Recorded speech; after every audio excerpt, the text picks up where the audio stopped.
कल्पना कीजिए, सुबह के करीब 8:30 बजे हैं। हिमाचल प्रदेश की सीमा पर बने बैरियर पर लंबी लाइन लगी हुई है। सैकड़ों गाड़ियां खड़ी हैं। फैक्ट्रियों में काम करने वाले कर्मचारी समय पर नहीं पहुंच पा रहे हैं। स्कूल जाने वाले बच्चे फंसे हुए हैं। छोटे दुकानदार परेशान हैं। और सबसे हैरानी की बात, हिमाचल पुलिस और प्रशासन खुद वहां मौजूद है, लेकिन बैरियर पर कब्जा किसका है? हिमाचल सरकार का नहीं, बल्कि पंजाब और हरियाणा से आए प्रदर्शनकारियों का, जो साफ कह रहे हैं या तो हिमाचल सरकार एंट्री टैक्स बढ़ाने का फैसला वापस ले, या फिर हम हिमाचल के सारे प्रवेश द्वार बंद कर देंगे। और अब मामला सिर्फ विरोध तक नहीं रह गया है। कई जगह पर प्रदर्शनकारियों ने बैरियर जाम कर दिए। कई जगहों पर बिना टैक्स दिए गाड़ियों को निकलवा दिया गया और खुली चेतावनी दी गई कि 31 मार्च की आधी रात के बाद पंजाब और हरियाणा में आने वाले सभी रास्ते बंद कर दिए जाएंगे। यानी जिस फैसले को हिमाचल सरकार सिर्फ एक टैक्स बढ़ोतरी मान रही थी, अब वह 2 राज्यों के बीच टकराव में बदलता दिखाई दे रहा है। पूरा विवाद आखिर है क्या? दरअसल हिमाचल सरकार ने फैसला लिया कि 1 अप्रैल 2026 से राज्य में प्रवेश करने वाले दूसरे राज्यों के वाहन पर एंट्री टैक्स बढ़ाया जाएगा। पहले जो 70 था उसे 170 कर दिया जाएगा। मिनी बसों, टैक्सियों, ट्रकों और भारी वाहनों पर भी टैक्स में बड़ी बढ़ोतरी कर दी जाएगी। सरकार का तर्क था कि हिमाचल एक पहाड़ी राज्य है। हर साल लाखों वाहन बाहर से आते हैं, उनसे सड़कों पर दबाव बढ़ता है। राज्य को पैसा चाहिए। केंद्र से मिलने वाला राजस्व घाटा अनुदान भी बंद हो गया है, इसीलिए नए संसाधन जुटाने जरूरी हैं।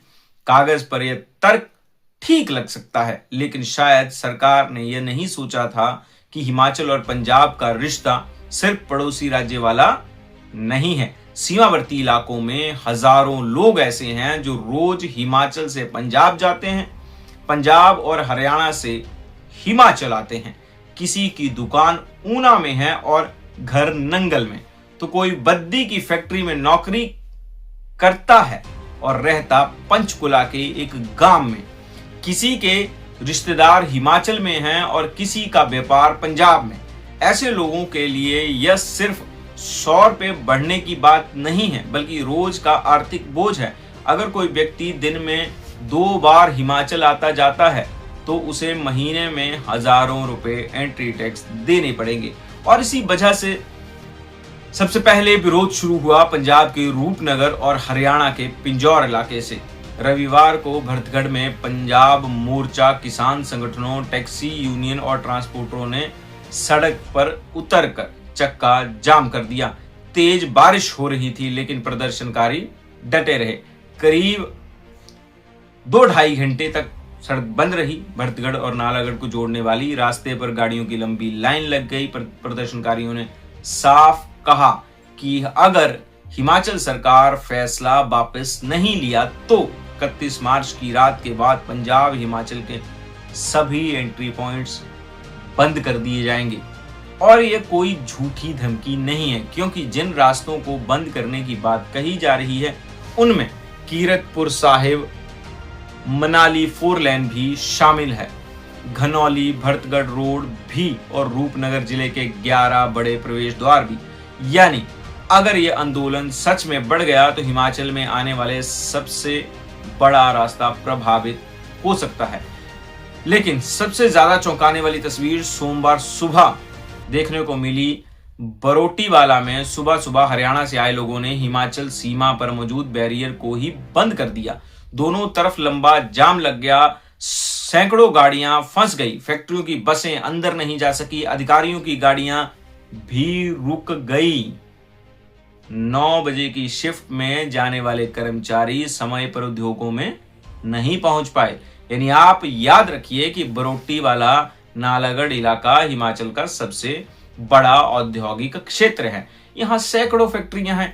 हर दिन हजारों लोग पंजाब हरियाणा से यहाँ नौकरी करने आते हैं।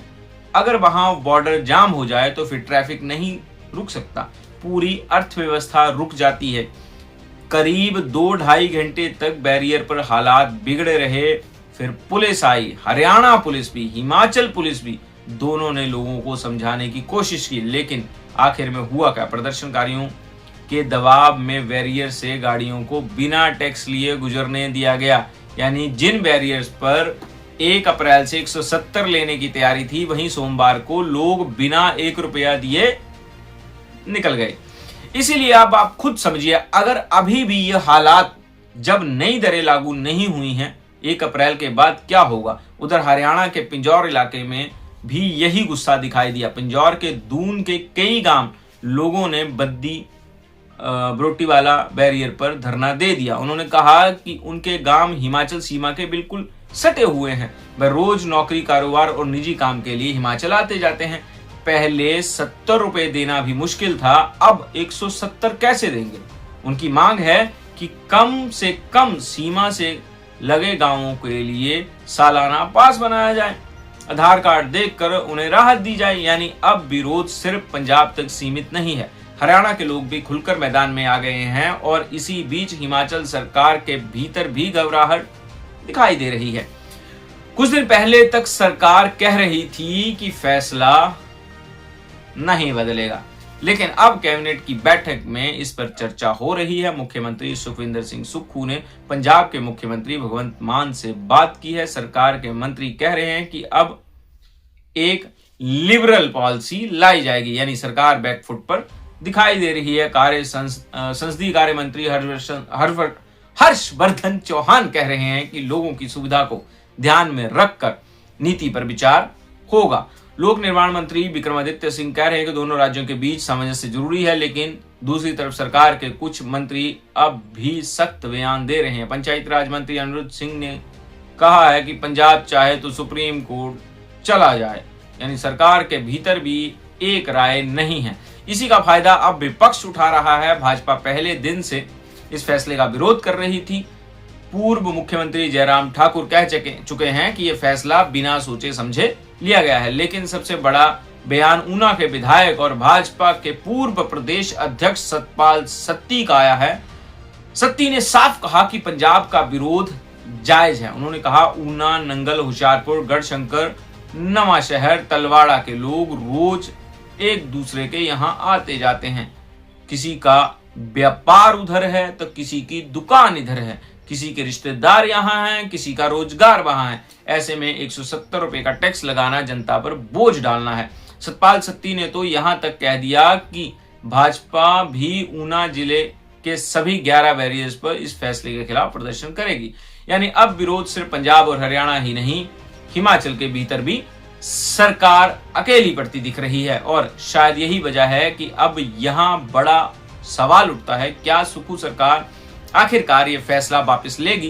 क्योंकि अगर सरकार नहीं झुकती तो आज आधी रात के बाद हिमाचल के कई राज्यों पर संकट खड़ा हो सकता है, कई रास्तों पर संकट खड़ा